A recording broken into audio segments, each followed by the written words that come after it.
नमस्कार। श्री सत्यनारायण जी का व्रत की कथा का दूसरा अध्याय इसमें है, जरूर देखें।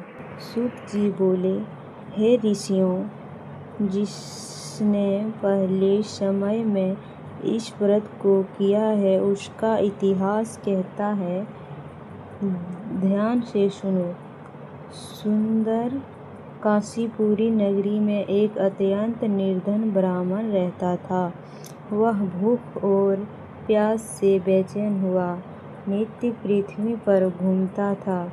ब्राह्मणों से प्रेम करने वाला भगवान ने ब्राह्मण को दुखी देखकर बूढ़े ब्राह्मण का रूप धार उसके पास जा आदर के साथ पूछा, हे वृत्त, नित्य दुखी हुआ पृथ्वी पर क्यों घूमता है?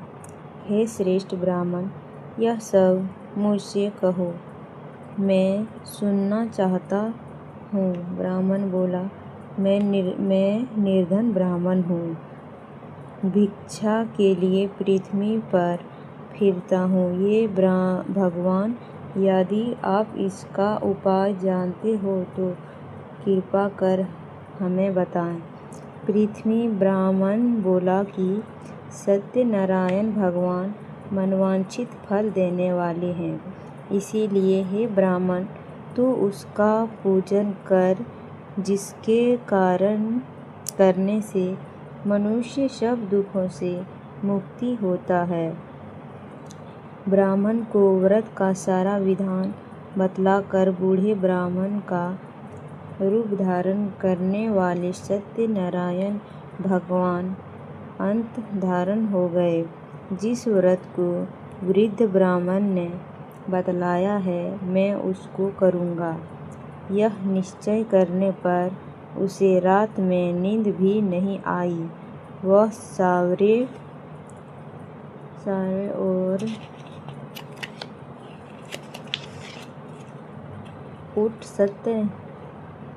उठ सत्यनारायण के व्रत का निश्चित कर लिया।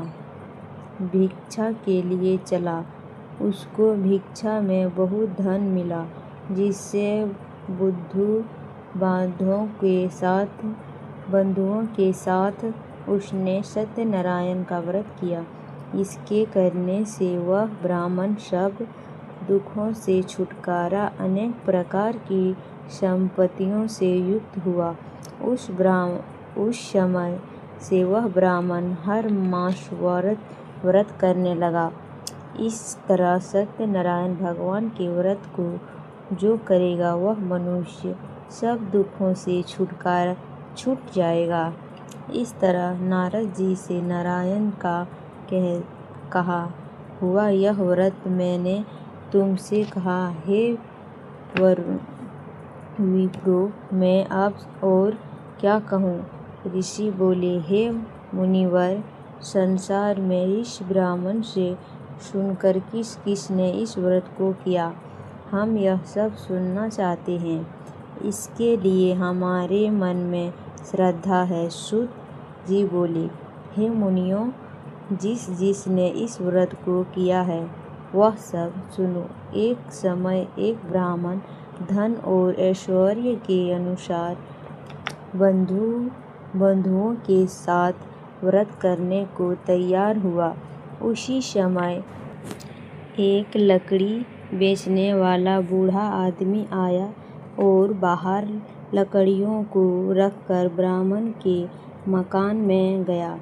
प्यास से दुखी लकड़हारे उनको व्रत करते देखकर ब्राह्मण को नमस्कार करने लगा कि आप यह क्या कर रहे हैं और इसके करने से क्या फल मिलता है, कृपया करके मुझसे कहें। ब्राह्मण ने कहा, सब मनोकामनाओं को पूरा करने वाला यह सत्यनारायण भगवान का व्रत है। इसकी ही कृपा से मेरे यहाँ धन धान्य आदि की वृद्धि हुई है। ब्राह्मण से इस व्रत के बारे में जानकर लकड़हारा बहुत प्रसन्न हुआ। चरणामृत ले और प्रसाद खाने के बाद अपने घर को गया। लकड़हारे ने अपने मन में इस प्रकार संकल्प किया कि आज नगर में लकड़ी बेचने से जो धन मिलेगा उसी से सत्यनारायण देव का उत्तम व्रत करूँगा। यह मन में विचार कर वह बूढ़ा आदमी लकड़ियाँ अपने सिर पर रखकर जिस नगर में धनवान लोग रहते थे वह ऐसे सुंदर नगर में गया। उस रोज वहाँ पर उसे उस लकड़ियों का दाम पहले दोनों से चौगुना मिला। तब वह बूढ़ा लकड़हारा दाम ले और अति प्रसन्न होकर पक्के केले की पूली, शक्कर, घी, दूध, दही और गेहूं का आटा इत्यादि सत्यनारायण भगवान के व्रत की कुल सामग्री को लेकर अपने घर गया। फिर उसने अपने भाइयों को बुलाकर विधि के साथ भगवान जी का पूजन और व्रत किया। उस व्रत के प्रभाव से वह बूढ़ा लकड़हारा धन, पुत्र आदि से युक्त हुआ और संसार के समस्त सुख भोग कर वैकुंठ को चला गया। तो बोलिए सत्यनारायण भगवान की जय। और इसके तीसरे अध्याय को देखने के लिए हमारे चैनल को सब्सक्राइब जरूर करें और कमेंट में ज़रूर बताएं कि यह वीडियो कैसा लगा। वीडियो पसंद आए हो तो लाइक शेयर ज़रूर करें।